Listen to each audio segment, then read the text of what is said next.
Hey guys, how you doing? We're back. It took a year, but we're back at ADE.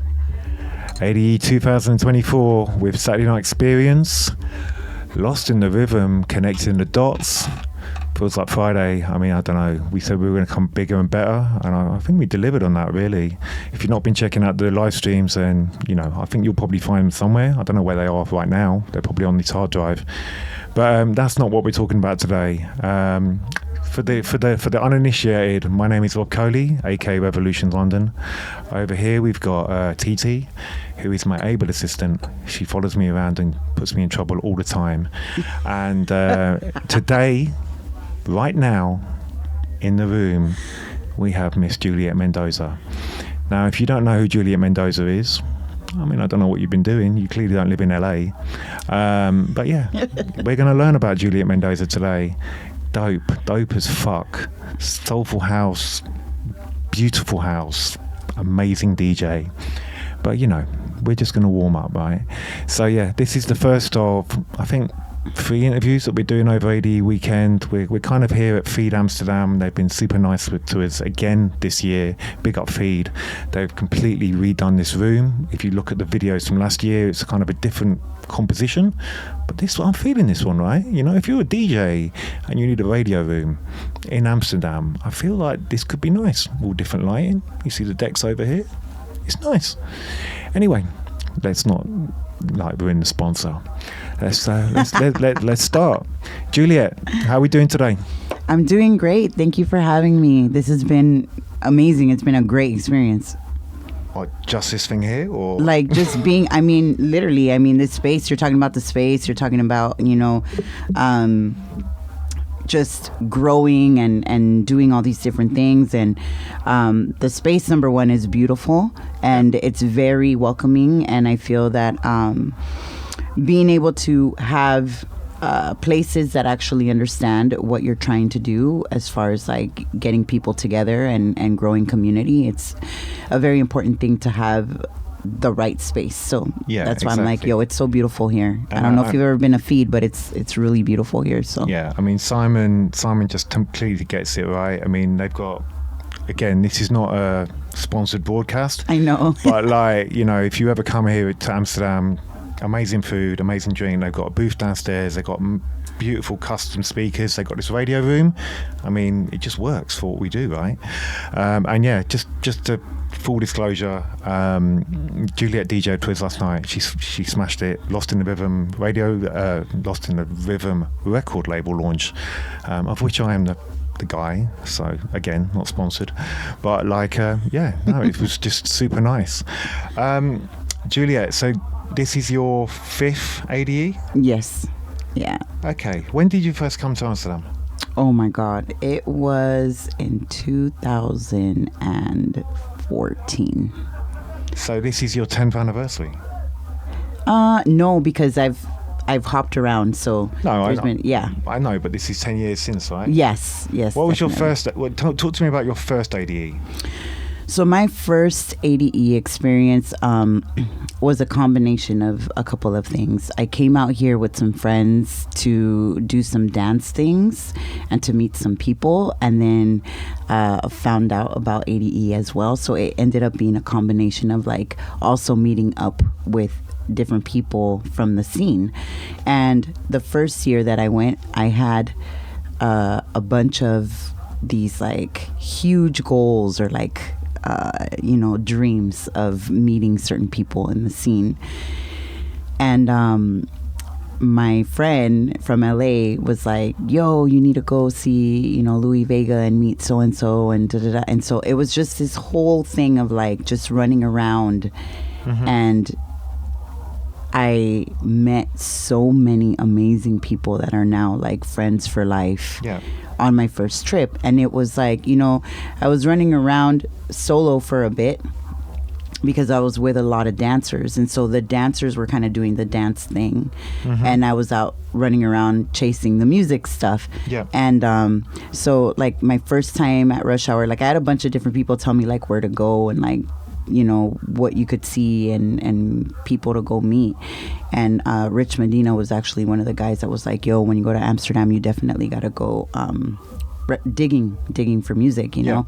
And I was like, oh man, that's it. I'm just gonna spend that whole trip digging for music. And it ended up being a trip of going and digging for music, and then also like running into all these amazing people that I had no idea that I was gonna like run into, and then just setting those goals of like, I'm gonna go see so and so, I'm gonna go see, you know, like just kind of getting more having like more of that like intimate, because it was way more intimate. Like it wasn't like I didn't go to all the crazy things. It was like all the intimate parties and just experiencing that intimacy overseas, so that I could kind of just like, for me it's all about the music and the vibe and like the dance part, right? So yeah, totally. I feel like as dancers we go looking for that one place that's gonna help you. Just, you know, you walk in and you already know like, all right, this is gonna be an experience. I'm gonna sweat, I'm gonna cry, I'm gonna just like close my eyes and lose myself, and nothing's gonna matter, and everybody around me is gonna be on that same level, so it doesn't fucking matter, you know. So finding those intimate things, and it was great. And then I got to just, you know, it was a great experience for me, and I was like, okay, I gotta make it back.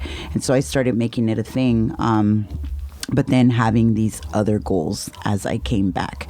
So I remember one year, like, this is insane, but like I came one year and my goal was, okay, this time I'm gonna meet Carrie Chandler, I'm gonna meet Nina Kravitz, I'm gonna meet Todd Terry, I'm gonna meet, like, I had a whole list of people that I was like, I'm going to meet these people, and I ended up meeting every single person on that list. Amazing. And it was just like it was great, because it wasn't everything that I wrote down.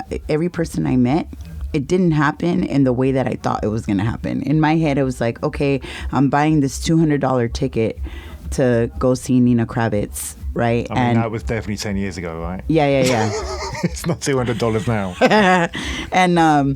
And so I remember I bought the ticket to go see her play, and I was like, okay, I'm going to figure out a way to get to the backstage so that I can have a conversation with her and say hi and shake her hand. And like, I don't want, it's just about like, just asking the questions for me. That's always been my thing. Like, I want to meet the people so that I can ask the questions that I have. Yeah. And so I bought the ticket to the thing. This is so funny. So I ended up going to the Track Source meeting that year and meeting all these crazy people.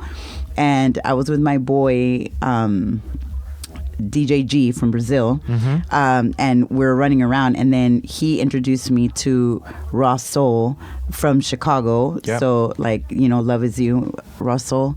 And so then I met up with him, and then we're just like literally like the crew just started getting bigger and bigger and bigger. Like, we're all running around everywhere. And I missed the Nina Kravitz party because I was out running around doing a bunch of stuff. And so I was like, man, there goes $200 I paid, like, to go see, like, try to go make the connection. I was like, oh, well, whatever, you know, like, I'm just having a blast. I just went with the flow. And then the next day, Russell's like, hey, you want to go? I'm going to go check out Honey Dijon. She's doing this thing at the hub. You know how they have like a hub for ADE, where they do the lectures and stuff. And he was like, you want to go check it out? She's going to get on the decks. And I don't remember what they were doing with Pioneer at the time, but some kind of new equipment came out, and she was going to do like the demonstration or something. So I was like, sure, let's go. I'm down. So we go there, and we watched the whole Honey Dijon thing, and as we're walking out, there's like this table with this like new piece of equipment that came out that you can make melodies with, but it was like this small little keyboard thing. It looked like a toy, and so they were like, you know, pitching. You know how it is, like people come out with different products and they're pitching the product. So we're at the table where they were pitching this product, and we're looking at the thing, and I'm here with Russell, and then he was like, look up. And I was like, what? And he's like, look up. And I look up, and right across from me is Nina Kravitz. Amazing. And I was like, you got to be joking, right? And he's like... You don't even need to go out. You can just bump into these people, right? Exactly. So I was like, oh my God. And he's like, right? And I was like, yeah. And so I go, Nina. And she looked at me, and she's like, hi. And I was like, hi, I know you don't know me, but my name is Juliet, and I'm just a really big fan. And I came. One of my reasons why I came this year was to try to come and meet you. I'm very curious about your background and what got you into this industry. And so she was like, oh my God, it's the nicest person ever. She was with her manager. It was great. Even the manager's like, whoa, wow, you know, like, I think that a lot of this running around in this industry kind of has you in this mental place of like, someone's always coming for the things, or like they want something from you, or whatever, you know. And so here I am, and I was just like, I just want to ask you this simple question, like, what got you involved in this? Because at that time, for me, looking at everything, I'm like, wow, like, she's a woman in the techno scene. And I was like, that's crazy, number one. And number two, I was like, and she, like, the way that she makes her music was just so different from what I was used to hearing. And that wasn't when I started getting into techno music. So that's why I was like, I really want to meet her. And so it was great. And I found out that, you know, she plays instruments and she does all this like stuff, and she like learned like music and school. Like, there's just all this stuff about her that is amazing, and like nobody really knows unless you go digging. So she's like she studied music, right? Yeah. So she's proper. Yeah. And so it makes sense, like the way that she plays, why she like everything just makes total fucking sense. No, totally. So it was great. Like, I mean, and that's my thing. It's always education. Like, I'm literally, like, I always say it, like, I'm always a student. I'm never going to know all the things. And so the more that I get to dig into the people that have been paving the way in this industry, the more that I'm going to keep learning, and the more that I'm going to be able to continue to pave the way for the ones coming after me. It's totally the way, right? I mean, you have to be completely invested in this. And you have to continue learning. You know, I'm 47 years old now. Like, I'm Kaiser Soze. No one knows who I am. It's fine. Don't need to. But I've been here a long time. I've been on dance floors. I've been everywhere. Right. The reason we do this is because I'm super interested in your story. Like, you were interested in Nina's story. I'm interested in your story. I'm interested in the people's stories, right? Yeah. You know, if you know, in terms of, we've spoken about this previously, but like, in terms of the people that are out there now and the music that is being played, you know, and I'm, you know, let's not beat about the bush. I'm very interested in a certain kind of music, right? But like, for me, I think there's a lack of education in certain instances, and that's why we are in the place that we're in. Whereas if there were people that were a little bit more engaged in music, and they kind of studied it, and they knew how to play chords, and they took up an instrument, we might actually have slightly better music, right? You know, there's definitely a thing here where there's shortcuts that people are trying to make, and they're trying to get a cracked copy of Logic and oh my gosh, put in a bass line under something. No, I'm joking. No, but it's true. Like, I don't know. I've been in a lot of places. I've listened to a lot of tunes, and there's the emotive quality of certain things that I love. There's certain DJs that I love, people that play musically, like yourself, and like the people that you know, right? That I think is supremely important. And the reason that I continue doing this is I want those stories to be captured, because you guys don't really have a PR department. Well, I mean, you definitely have a PR department now. We'll talk about that in a minute. But the other people potentially don't have a PR department. But no, that's super interesting. So, I mean, that would, like, wow, I don't even need to talk. This is beautiful. You could just talk to me all day. So that was your first ADE, or the second, third? That was that was the second time I came to ADE. I came with, like, because I kind of saw how everything was. And the thing about being here is that it's just so organic. It doesn't matter where you are. Everyone is here to just communicate and to network and to meet and to greet and all the things. And so you literally can be walking down the street with a pioneer legend standing right next to you, and it's like not this weird thing of like I'm behind the freaking DJ booth and I have to wrestle my way through all these people to just go and say hi to somebody. Well, it's fucking insane. This was Wednesday, right? I was literally coming from here to rush hour to pick up the Ron stuff, and Marcel was like, Rob. And I'm like, what the fuck? And he's like behind me on a bike. And then I'm talking to Marcel, and then you're like, hey! And I'm like, oh my God, I'm talking to Marcel. And I'm, oh my God, it's Juliet! It's not how I actually thought I'd ever meet you. I was right. like, like super rude. Like, why are you talking to me? Hey, how you doing? No.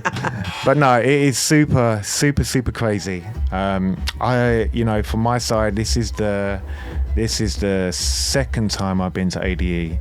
And as soon as I came back last year, I was like, this is super powerful. I mean, it reminds me a little bit of like the Winter Music Conference. It's not like it's in hotels and there's like loads of people swapping records and swimming pools and people in bikinis. Definitely not that. That's not what we're doing. But I mean, one of the questions is quite interesting. I didn't know you had come. How would you say ADE has changed from your perspective between 2014 and 2024? I've been tracking ADE for a while, but I guess last year was the first time with everything that happened during the pandemic. I was like, you know what, I need to do this now. But would you say, the size of the parties that you're seeing today versus the size of the parties that you were seeing in those kind of early days, has it got more commercial?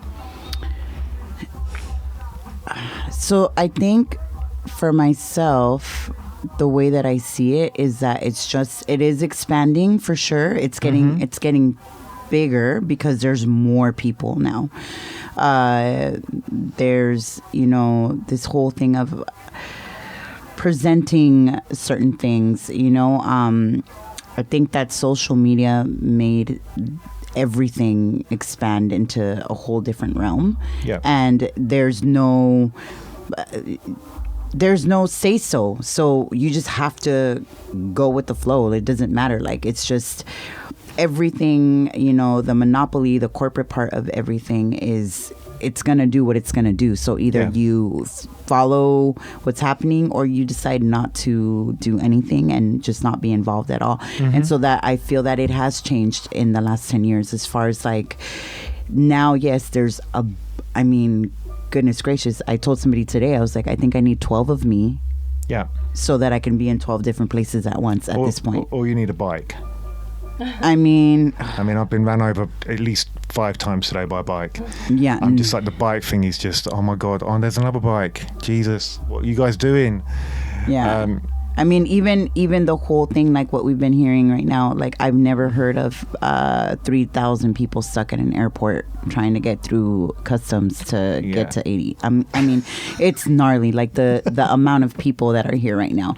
And the thing is, not everyone is here. Yeah. Not everybody's here. It's crazy. But this is, I think, the way to look at what has happened in the last 10 years is to see how beautiful the growth of people wanting to actually hear more electronic music, and it's grown into this huge thing now. And when back in the day, like, we would go out to these things, it was, again, like 10 years ago, it was mad intimate. It was not anything super crazy. Like everybody that I talk to describes it as the WMC days, like all that stuff, like all the Winter Music Conference. I never got to go. And I remember, like, even ThiThi and them, everybody would be like, come on, let's go. And I just couldn't go. I was just one of the people that couldn't make it. She's constantly telling me we need to go to Miami. I'm just like, I literally don't think my wife will allow me. It's different for sure. I'm sure, because everything I've heard, and I got to experience it 2 years ago, and I'm glad that I was able to go, even though it wasn't the same thing that it was, but I got to see, like, I was like, wow, this is very interesting. But ADE, I feel, is 10 times bigger than what Miami is. Yeah. And you still can see a bunch of people regardless of whatever, because within the time frame everyone here it's really, again, it's like everyone's trying to present this thing or present this sound or present whatever it is, right? Yeah. And there's so many different types of projects. So whether it's a panel, whether it's some new menu at a restaurant that some DJ that used to be a chef now has their hands in it, like whatever it is, there's so many different creative outlets here that I feel that in Miami, when I went, that was the difference. There, it's about you just go out and party. It's like a party. And there were like small panels and things like that, but not like the way that it is here. Yeah. I feel that here, everybody's coming because being overseas, especially for a lot of the state people, everyone in the U.S., for us, the U.S. it's a hub. So being able to come here and now, express like, oh yeah, like now let's have these educational conversations with people overseas so that they know more about why we did the things that we did, why Chicago is the hub for house music, why, like just having these conversations where I feel like the audience is really interested. Yeah. I think I get it. So I mean, you'll be careful. Some people think New York created house music. Oh yeah. I mean, and this is why we need to have the conversations, right? I know. But it's true. Like it's this whole thing of like being able to come here and still have, for me, it's like I'm proud. And it's not a thing of like being egotistical or anything. No, I'm so happy that I'm able to go to different places and see that people are really wanting to learn, to experience, because in the States it's different right now. It's not what it used to be, and I don't feel that there. And so over here, you come here and everybody's like, oh my God, like it's great. Yeah. It's great. And I think we're in a time where things can actually switch for the better. And a lot of people are like, wait, what do you mean? Like, how do you see something getting better? Well, here's the thing. There are so many younger kids right now that really want to learn. They're taking the time. I feel like we have because we have the internet, because we have social media, because we have all these things, the one thing that it has done is it's exposed these younger kids to the things. Now, are they being exposed to everything? And Beyonce. Yeah, exactly. So what are they being exposed to and how are they going to learn? Well, the way that they're going to learn is if we start building and making the content that they are going to watch. So we can now take control with that, because how else is it going to get around? Yeah, I mean, it's super interesting. I have so many conversations about social media with older people, older DJs. To me, like, we've now got complete control over an absolute, you used to have like TV programs, right? Or, I mean, let's take it all the way back, Soul Train. Like, but, now, people talk to me about Twitch, right? We're on Twitch. But like, for me, it's like Boiler Room. It's like everyone has their own little boiler room now in their pocket, right? And it's your personal brand. So why would you not do all of the things that we do on Instagram and Twitch and all the other platforms? Because you're actually talking one-to-one with people and you're selling your message on a daily basis. Now, whether that means you're shouting at a camera, me, or whether it's like, you've got an entire record release promo campaign over five weeks that you've got some kind of agency working for it, and you can literally do that direct to customer. I think it's supremely powerful. Like, it's completely, in some, I'm super kind of antagonistic about some things, but it has leveled the playing field across everything, right?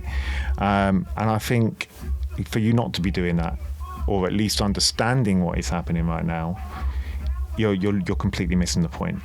Because this is not going back in the box. Video with music is not going back in the box. Like, MTV existed, then they gave us the Kardashians, then we took it into our own hands because we don't like the Kardashians. Well, some people don't like the Kardashians.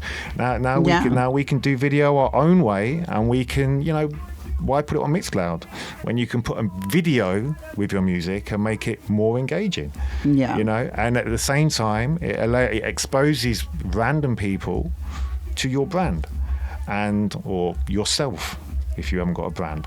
But like, again, and from very my specific thing, it's you then have the opportunity to discuss what you are, where you come from, what is the thing you're trying to do, what are the pillars that you uphold.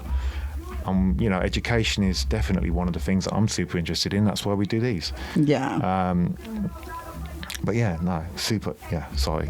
It's true. I'm interviewing you, not the other way. No, but it's the truth. I mean, the thing is, I feel that the conversations need to be had because a lot of us, at first, with the whole social media uprise, if you're not really, you know, I don't know, like if you're not really into that kind of thing, like for example, right, this is a huge thing that it was a big eye opener for me. I'm not big on social media. Mm-hmm. I'm a very sensitive individual, and I don't like looking at things that make me feel bad. The social media algorithm will show you certain things at a certain time, and you're like, what is this? And, you know, again, it's like, I don't watch TV for a reason. You know, I don't want to know what's going on. I know what's going on, and I don't want to know what's going on also, because as it is, as an individual on a daily basis, everybody is carrying some sort of anxiety or some sort of mental health issue or some sort of whatever it is. And it's not that I don't care about the world. I feel the world. Regardless if I'm watching the TV or not, the energy is literally there 24/7. We're all connected some type of way. I really do believe this. Yeah. And I feel that's why the whole world right now is like on the edge of like, what in the fuck is going on? And we're all feeling all the things that are going on. And I mean, anxiety is really, really high. Yeah. And, you know, then you have, again, like the social media thing, I'm like, fuck, I get on here and there's like all this stuff going on, and you know, I don't need the television to tell me that there's a war going on across the world, that there's all these different things, that there's people dying. Like, I see it on my social media. Yeah. And as it is, as a human being that has feelings, seeing that, I can't. How do I make the world better? So it's really hard for me. Like, how can I help? How can I make the world better? Like all these different things. Like, yeah, you can, you know, help with fundraising. You can, you know, do things. But then again, it's like, look, I'm someone that is a creative. How can I help with my creative skill to make this a better place? Because I might not have money to donate. I might not have the you know, the intelligent words to speak into whatever. Like, I'm very shy when it comes, like, okay, so people are like, you're not shy, and I'm like, no, you don't understand. I am a shy person too. And I'm not going to be on my social media constantly filming myself speaking, and there's people that do that 24/7 and they're great at it, and they do all this thing. So what I'm trying to say is, it's like the whole social media thing, it took me a while to understand how it actually really fucking works. And so for a long time, people, like, again, I don't like being on social media. So what I did was I hired somebody to work my social media because I couldn't be on my social media. I just couldn't do it. And the first thing, when she went through all the things, and she was like, okay, you ready for the talk now? And I was like, yeah, just give it all to me. Give it to me raw and real. Let's go. And she was like, look, you have a great platform, you have a voice, you have all these things, you can do things, but you don't engage with your audience. She's like, it's great to know where you are, like you have all the flyers of all the things of where you're going to be and what you're doing, but you don't engage with the audience. And so she was like, you need to engage with the audience more. She's like, you are someone that is an interesting person, but people really don't know much about you, and that is my fault for not being that way. But it's, for me, I come from the world of like not having the cell phones and all the craziness. Like, Yeah. I had to, when you met a cute boy on the street, you learned his phone number and you went home and called him. Like, you know what I'm saying? You like, did that? Yeah, hell Man, yeah. The girls I got never did that to me. Mate, I've just got the short straw. No. You know? No, I totally understand. Yeah. It's really interesting you got someone on your social media. Yeah, so I had to do that, and I did it for a while just to kind of see like what is the difference of like what I was doing and what someone can actually do for you with this whole social media thing. And it was really quite interesting because they dig into all of your things, and I didn't even know that I had half of the things that she found out there. And so like different interviews or like video of people catching me playing and stuff, and I think that's like a whole other thing, right? Like a big thing for me, I grew up DJing in a time where it was like, yo, look, are you skilled or are you pretty? Mm-hmm. What are you gonna give me, right? So my whole thing was like, man, I love music. It's not about the way that I look, and it's never been about that, because for me, dancer first. As a house dancer, somebody that lives and breathes this culture, like we have a unique everything. A unique style, a unique way of dressing. We wear certain types of shoes. We love wearing like the baggy t-shirts with the big old pants, and like, I mean, there's a whole culture to this thing. Yeah. And we're not fucking worried about wearing makeup and fucking going out to sweat. I remember I had a boyfriend that got so mad at me in the past because he was like, we're gonna go to the club this weekend. I was like, fuck yeah, we're going to the club. And then he'd come pick me up, and I'd walk out of the house in sweatpants with fucking sneakers and a big ass shirt. And he'd be all dressed up, and he was like, no, you're not getting in my car dressed like that. Fuck that. You gotta go back in there, change, put on a dress. Like, I'm not dating a man, I'm dating a woman. And it was this whole thing with him. It was hilarious. And I was like, okay, so we got to find a middle place here, because I'm not going to go to the club and dance in heels, sweetheart. Did he take you to bottle service? For real?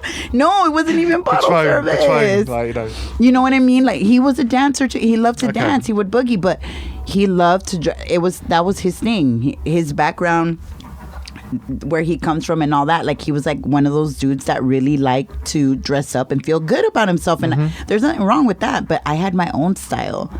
And it wasn't that I couldn't dress like a lady. Like, dude, one of the most amazing things to see is a woman on a dance floor with a skirt or a dress tearing up the dance floor in fucking heels or some shit. You're like, oh my God. Like, our girls, we would all go out and we'd have friends breakdancing in heels. Like, it was about the music. It's hardcore. Yeah. And so sometimes we would say like, okay, well, we're gonna have a dress up night. Everybody get dressed up. Let's feel good. Let's go do the thing. But even then, that's still, we're very unique.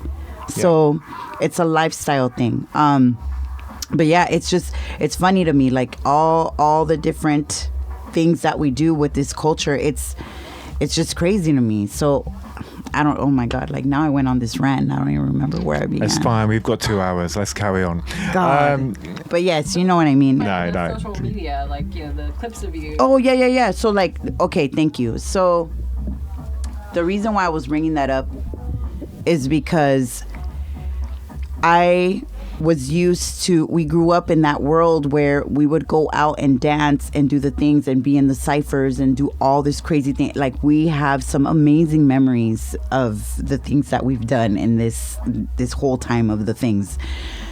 Now, everybody has to record everything, and it's like, you got to record your set, you got to record the thing, you got to and everybody is engaged with this video of the DJs playing these huge stages or whatever it is, and it's all about the DJ and this whole like thing. And for me, I grew up in an era where it was like, we're making some solid memories right now. I'm losing it on the dance floor. Like, I don't even have time to think about a fucking phone. Like, that's how I grew up. So now bridging everything has been a difficult thing for me, because for me it's like, look, why do I have to show people what I do? Yeah. When they could just come and experience it for themselves. Yeah. But it doesn't work that way no more. You know how I've handled it? I basically got a Samsung 10 phone and I've never renewed it. And basically my battery lasts for 20 minutes. So I joke about it this weekend, right? But I've literally left my apartment with like a full battery. Within 30 minutes of getting here, it's already at 50%. And then by the time in the middle, I've got no phone. Like, it was so funny yesterday, right? We were doing the party and everyone's doing all the sweeping, ooh, let's do this. And I'm like, bruv, I'm just charging my phone. I'm just hanging. Like, yeah. But you go to parties now and that is a thing. And it's not even just recording the DJ. Now they're like, this is Instagram ready. There's a nice light. Dude, tag. I'm like, nah, come on. It is. We've got to keep a little bit the underground. Yeah, no, and that's why, like, I think that was one of the interesting conversations. I did a panel yesterday for, we did a panel on mental health and addiction. Yeah. And one of the questions that we got asked was, how do you think the artists have, as an artist, how can you help develop or how can you help a venue with this phone thing? Because people are saying that in different places, for example, like a lot of the thing with the whole phone situation, with everybody being so like, oh, the influencers, if we had less of that, of the like, I need to be, seen or whatever, that it wouldn't cause people to just be on this like dissociated place of where everything needs to be this whole show, right? And it would be more of a calm place, and a lot of people wouldn't feel like they need to be on drugs and alcohol. It's that part. It's the hustle. That's what it is, right? We talk about the platform, right? By I can't think of the word, but like by now now giving everyone a platform, everyone's an influencer, right? Well, as soon as you open up an Instagram account, you start at zero, right? And then basically, if you're a DJ, the whole idea of now becoming a DJ, I don't necessarily agree it's about the numbers on your Instagram account, right? But some people believe that. But then, okay, I want to DJ, so now I have to build my brand, right? This aligns very much with me. I mean, I work in marketing, I understand all of this, but now, before the phones existed, people would just go out and dance. Yeah. But now it's like, and like you say, it was to capture. Now you capture moments because you're like a news reporter, right? Everyone's pulling up in news vans with microphones and cameramen, and they go, right, I'm at this festival, and let me give you my inside take. Oh, here's Moody Man. Here's like Kenny. Like, it's like no. Yeah, and I totally get it, but I don't know. I don't know. I can't talk about it. I do it, but I don't do it in a way in that way. But again, because you're doing it constantly, you're constantly on, and everyone's like, yeah, I need to do it. I need to log it. I need to do it. But you know what the funny part of this is? Nobody talks about this, and that's why it was so great to do that panel yesterday. But the whole phone situation, people are not realizing that makes the DJ one big nervous wreck. And because now it's like you have to be on. Regardless of whatever is going on, you have to be on. Because there's 4 people in front of you filming you. And you don't know where that's going. What? So that also, I think that was a great question that they asked, because it is true. No one asked the DJ, hey, does that give you anxiety? Or does that give you X, Y, and Z? Or, hey, how are you doing today? Are you going to be okay in front of thousands of cameras? Like, no one thinks about those things, right? So, like, everything is just like, no, we got to capture all these moments, and we got to, and what if when they play that one track, and we have to catch it, and what if they play my track? You know, that's the thing. There's so many people that are doing the thing. So like that, they go to these big festivals hoping that one DJ will play their song and capture it on social media so it can go viral. It's this whole thing, right? It's definitely so like insane. It's bonkers. And that's what we talked about. And literally, we were all like, yeah, I think a lot of the reasons why people do drugs and drink is because of the nerves. Like we want to, I'll just have a drink so that I don't feel so nervous, or to calm the nerve. Or the other one, like I think a big one for me that has happened, and I talk about when we do these panels, is that I've always been so used to going out to the club and doing the thing and being in my corner and having space and dancing and being away from the crowd and being like in a, by a speaker or something, right? Mm-hmm.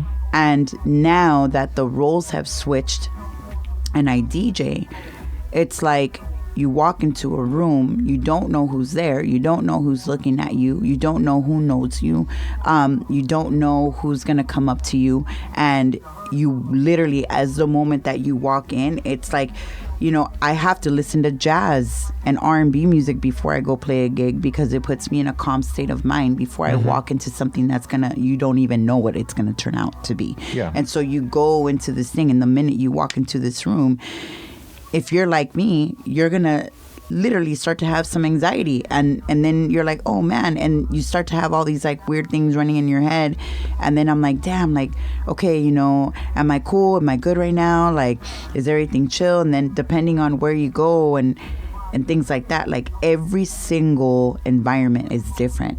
And so our mental state goes into these different places all the time.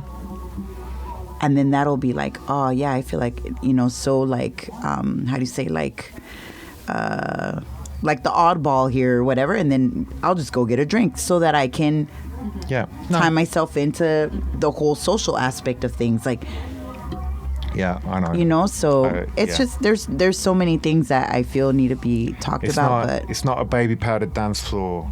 Oh no! Like shelter in the morning now. I wish. It's like, imagine.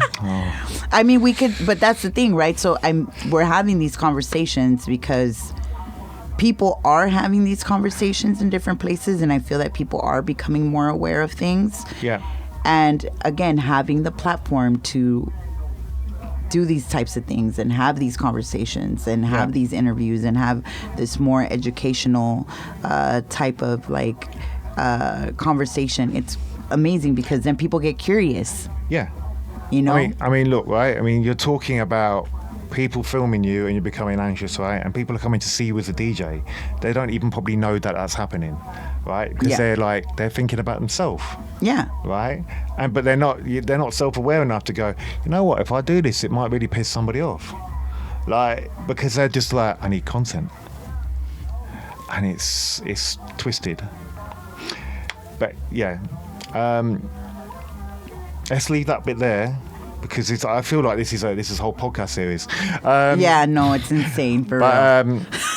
So I mean, I think I interviewed you 2 years ago at the start of the Lost in the Rhythm thing. We did the kind of little telephone, like that was nice. You were in the car. I was like, hey. But since then, I mean, let's get back to the kind of the stuff that you've been doing. I mean, you kind of won you were finalist in the unsung defected thing. Defected, and that you're now a defected house DJ in America. You've been to Croatia. You've been to bits and couple pieces. Of things. Yeah, it's been really interesting. That was definitely, I feel, a really big milestone for me. So the whole thing was 3,200 DJs that turned in mixes, and they had 7 judges and 7 winners out of 3,200 people. I mean, that's why you're dope, right? I'm like, I mean, the story behind it is pretty insane. So everybody gave it up to Remarkable, because if it wasn't for Remarkable, I would have not done the mix. But I was in a really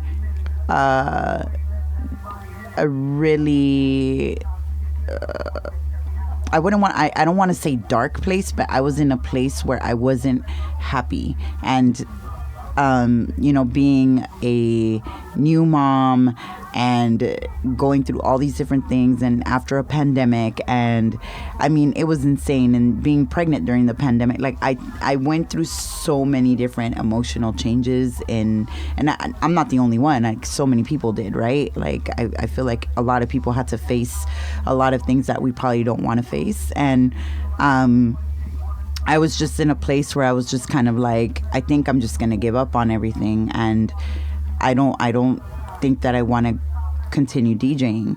And so Remarkable called me, and she was like, "Did you see there's a contest?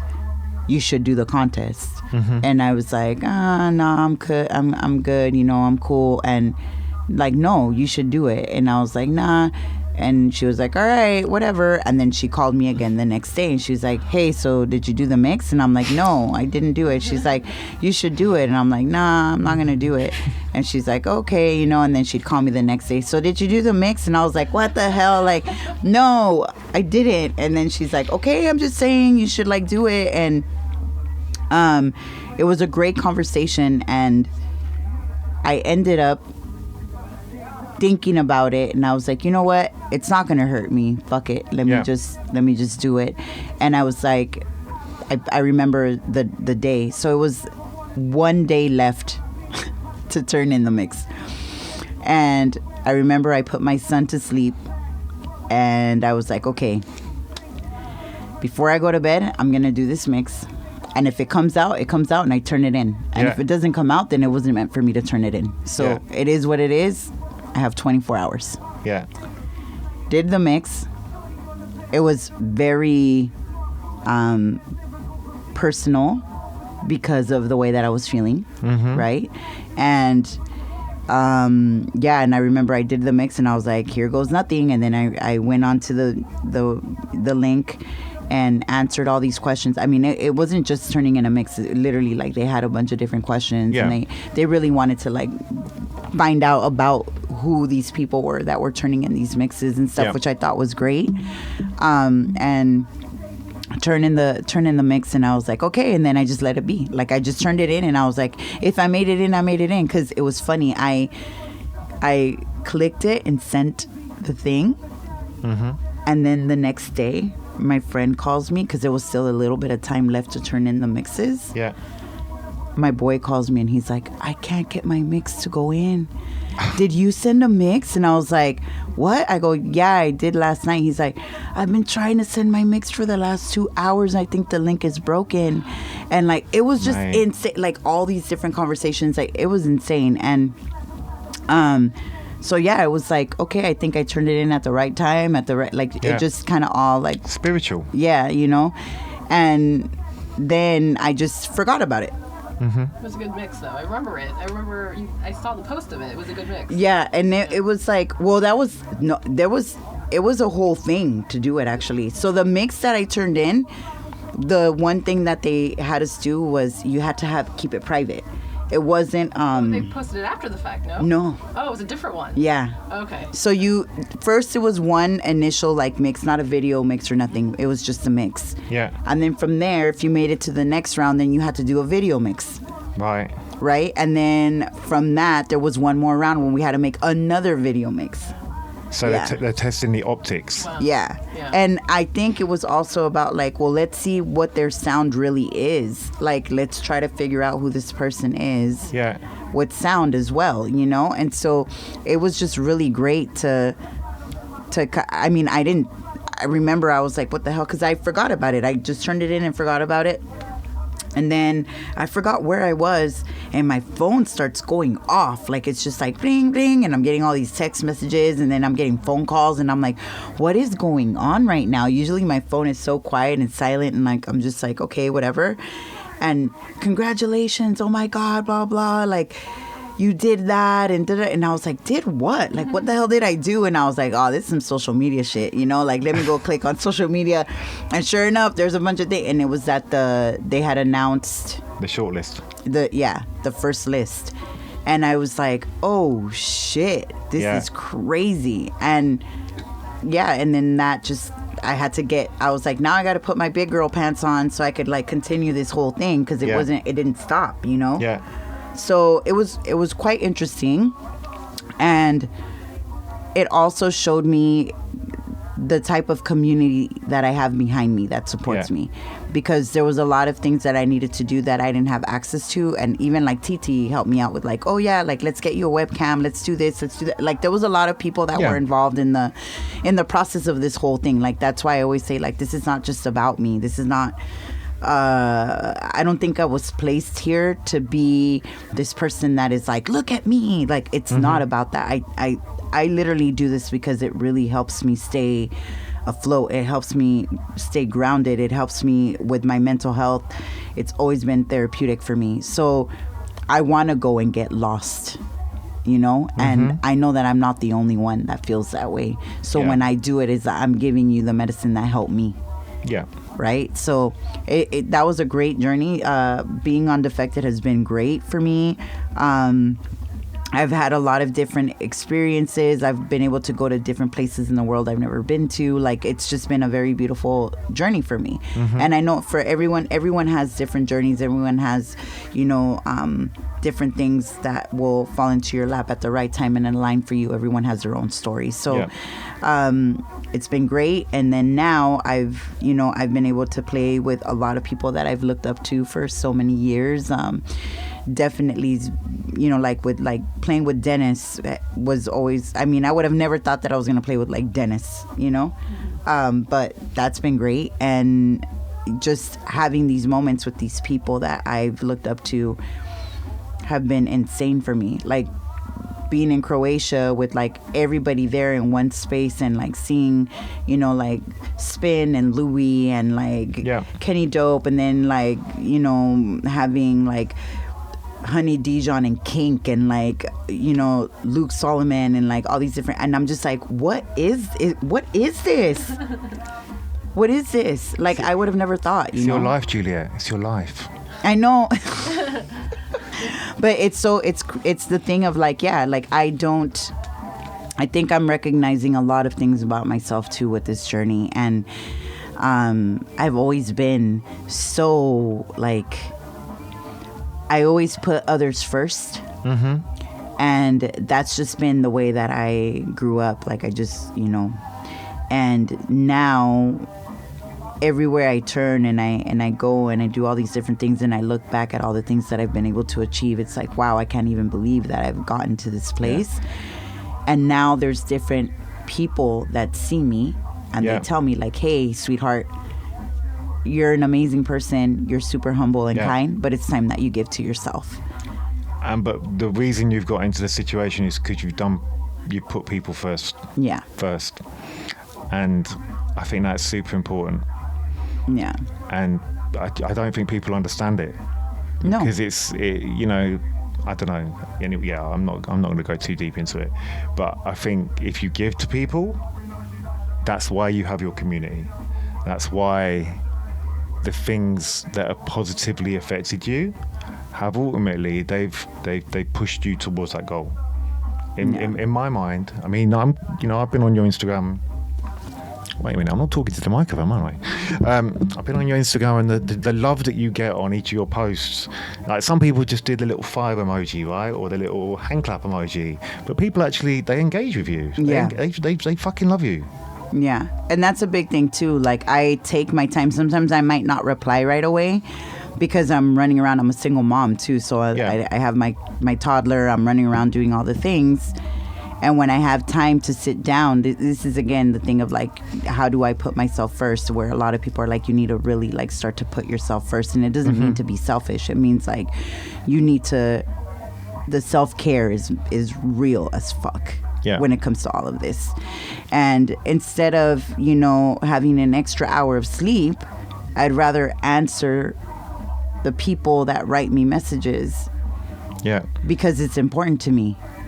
Yeah. I'm human like everybody else. I'm not some superhuman person. I don't have like, you know, I'm not a comic book hero or something, you know, with like special powers and shit, you know. But I mean, at least you don't have to write in fan mail letters now. You don't need to reply. That would have been difficult, right? That's so true. Oh my God. No, but honestly, I'm super blessed to have found you. I'm super blessed to have interacted with you on this level. Yeah, same. Juliet, family. Till's going to kill me if we don't talk about your records. So last year you put out the Connected EP. Yes. Yeah, that came out on Seven Davis's label. Secret Angels. There was a Lacey. There was your brethren. Yeah. Did the other mix. What have you got coming up now then? Is there anything Defected affiliated that you've got going on? So right now, so I've been taking my time to really figure out a lot of different things because of the way that the industry is and how do I want to move forward with all of this. So what I did is I took my time and I made this track and then I pitched it to New Groove, and that actually sparked into something, and I'll actually have my New Groove EP coming out next year in April. Amazing. I'm super stoked. Yeah. So the calendar date right now that we have is April 11th. So it's 2 days after my birthday. So it's like, nice. Happy birthday, Jules. Like you did something. You're on New Groove. Yeah. Imagine that though. Like, yes. Like 16-year-old Juliet thinking that she's going to be on New Groove in the future. I know. That's a mad thing, as we say in London. Yeah, it's crazy. It's insane to me. You should send it to the Burrells and go, what do you think of this? Oh my God. Did I do you justice? Like, you know, I'm really send it to me. I'll send it to the Burrells. Okay. I'm really happy though. I can't even start to express, you know, like, yeah, because it's definitely, it's something that's like, it's carried a lot of me, like that sound, you know, like not just like dancing, but like getting lost in it, like finding like the things that I really like the sound. It's very unique. And for me, I'm like, oh my God, like it's special. It's a special label for me. Yeah, totally. And like now I'm just like, okay, like now I can really dive deep into what I want to produce and do, and really give forth to the culture in that way. Because there's some really dope people out here that are doing dope, amazing things, and I'm just like, man, I can't wait to collab with so and so and so and so, so that I can, you know, and get this flavor and this thing going with like people that get it. We're here for you. I'm ready. I'm like, and let's go. Can we talk about the other thing, the other label? So I'm starting my own label. Yeah. I'm super excited about that too. And so, yeah, it's just, again, I feel like I had to go through these last 2 years of a lot of different things being put in front of me to really understand, like, how are you going to maneuver in this bigger picture? Yeah. Because there's so many of us that are doing different things, and I now have a way better idea of like what I need to be doing for myself and the whole self-care thing and the self-love. Own your publishing. Yeah. So now I'm starting a label called Spiritual Systems, and I want to tap into that world that I've always been a part of. And as a dancer, like, I want to make people lose themselves on a dance floor. It's not about like, I need to make this fucking banger track that's gonna, you know, come out on this one label. Like, no. My thing is like, I want to make this music that's gonna spiritually tap into people. I want them to lose themselves for real. So I bought the ticket to the train, and the train's about to take off, and I'm just like, let's fucking go, because this is what I need to be doing. And this is a Juliet that I like. Yeah. The other Juliet, she's gone now. We're going to do this Juliet for now, right? We're going to rock it. Okay, I think this has been long, right? I mean, we did a 4-hour chat the other day. Glad we didn't record that one. Tell me about gigs coming up. Okay, so you leave on Saturday. Have you got any? What are you doing now? between now and I mean, you're just hanging out now, right? Yeah, you did your I'm thing like, with Todd Terry yesterday. Yeah, that was super fun too. Working with like the crew with Todd Terry and Alexander Technique and stuff. Like it's just been great. Running around with the boys and Roland and like Moog. They're awesome. And now I just have a live stream tomorrow with the Most Wanted crew, the Amsterdam Most Wanted crew. Nice. So I just have that tomorrow, and then I've just been on chill mode like today, just going out meeting people and kind of tapping in with everyone. But when I get back home to the States, I have my first like support, show with Honey Dijon, and I'm super excited about that because that's definitely like a thing. I'm actually going to be posting about it. I'm going to not be shy and talk a little bit about dance culture and club culture. Because these are the things that we need. I have such a big passion for that, and I feel that people need to, even in the dancer world right now, it's become such a competitive platform.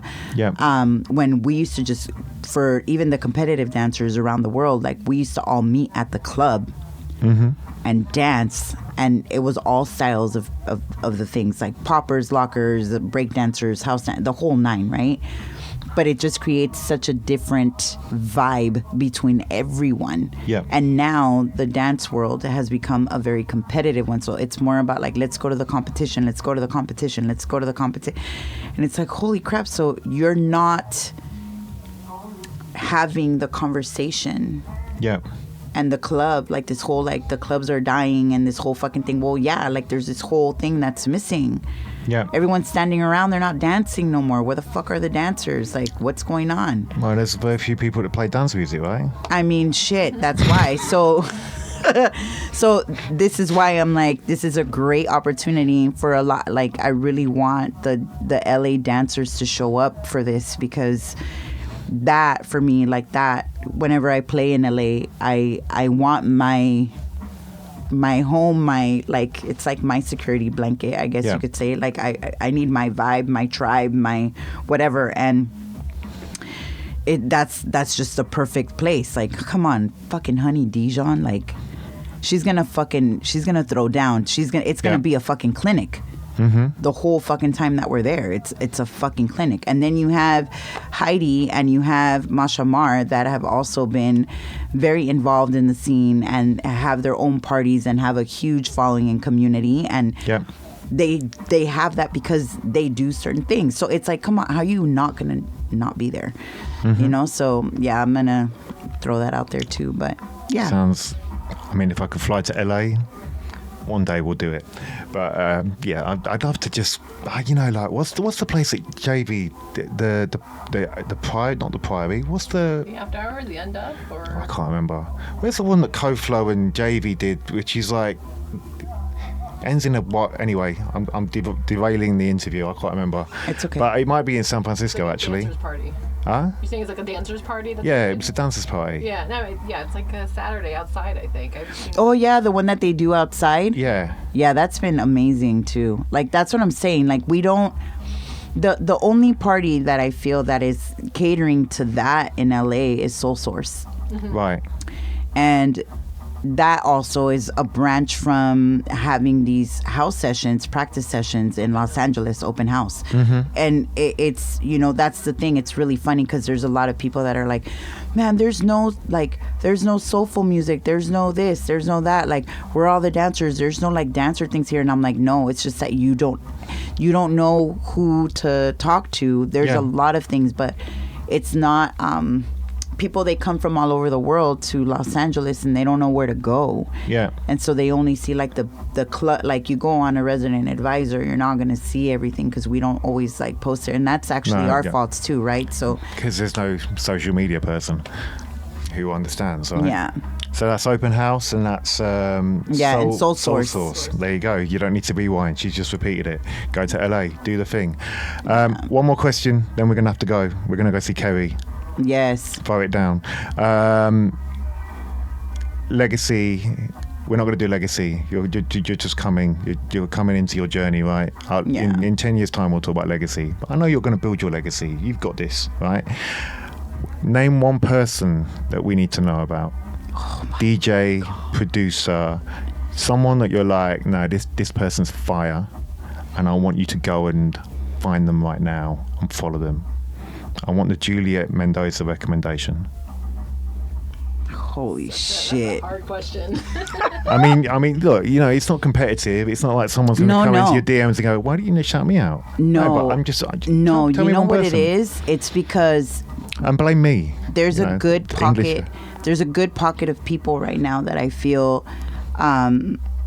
they're doing this thing and they're doing it out of their heart, and they're just. I mean, I'm like, holy crap! There's just so many people. How many? Are we talking 10, 20? I'm gonna say there are 15 people right now that I can say that are like on this level, that, and they're all in different pockets and realms, right? Okay. But here's the thing: the person that I'm gonna pick is someone that's been around the whole nine. I've seen him grow in this thing on so many different levels. He is a fucking producer genius. He has just an incredible mindset and is so driven, and has taught himself to play different instruments, has build relationships with people on so many different levels because of his genuine passion for what he does. And he's also an amazing DJ. So I'm gonna pick someone. That one person would be Koflo. I knew you were gonna say that. Literally knew it. We love Koflo. I'm a complete Koflo stan. I saw him 2 weeks ago in Brixton. I don't think Brixton was ready. Brixton was ready. The dancers are ready. I'm not sure the other people in the room are ready. Man, he killed it. Literally, we had this conversation outside the bar yesterday, and it was like the undulations of the selections. It wasn't just straight quantisized. It was beautiful. Yeah. And I said this yesterday, and it was like, well, you know, that's how it works. And it's like, but one guy, and he went, no, you know what? I really agree with you. I think that's amazing, right? I was like, this guy knows. Yeah. And you know, the simmer room. I sometimes wake up really early in the morning, and I log on to Twitch. And I'm like, I just, you know, he's running, and I was like, oh, he's in his garage again, and he's falling down. Yeah. And, you know, there's just people in his garage, and I'm just like, this dude, sickness. And I know you saw him in LA with Joe and Ron, right? Yeah. Oh my God. He's got the dancer. He has the dancer background, so he understands, you know, what our community's looking for, and he's created his brand with his music. You know, he's funny, and you can hear it in the sounds that he makes. You know, his tunes, his instruments that he's learned. But yeah, he's a genius. He is a genius. Someone definitely to keep an eye on. For sure.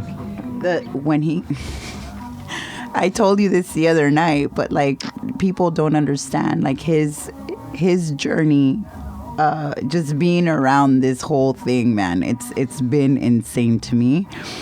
You know, having people in muumuus dressed up, getting thrown in closets to do vocals with wigs and crazy. I mean, we've done all kinds of crazy stuff. Sorry, Cody, but I just had to throw that one out there.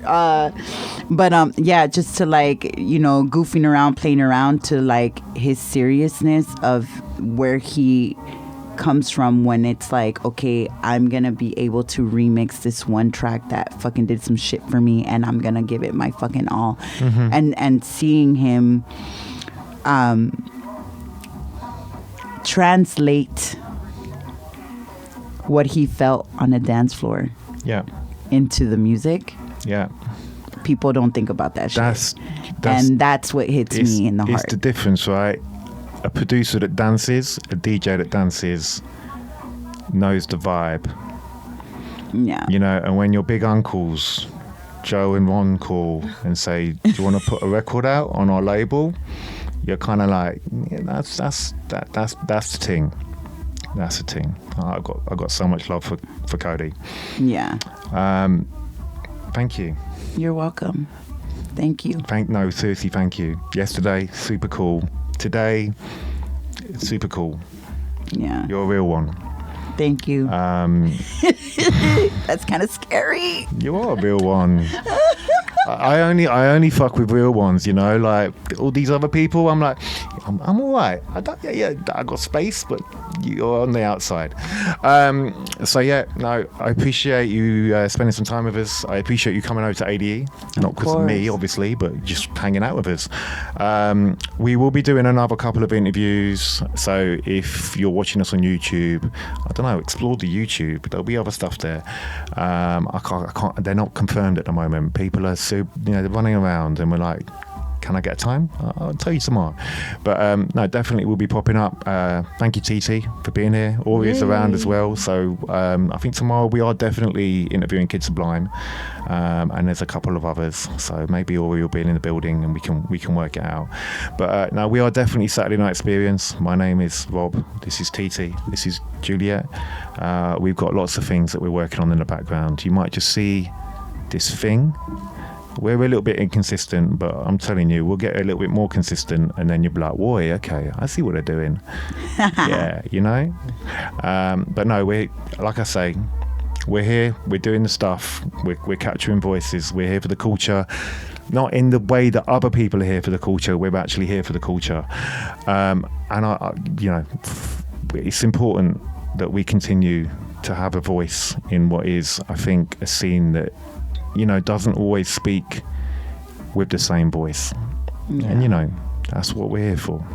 So thank you. If it's been a long interview, I appreciate it. But, every time Juliet speaks, it is gold. And it's a little bit different. Then you're kind of, so what's going on with you? So, yeah, super cool. I will catch up with you soon, right? Yep. If you're on YouTube, like and subscribe, or do whatever you want to do. It's whatever. We're not about that. But, yeah. Have fun, guys. Show some Take love. Easy. Let's go. Bye.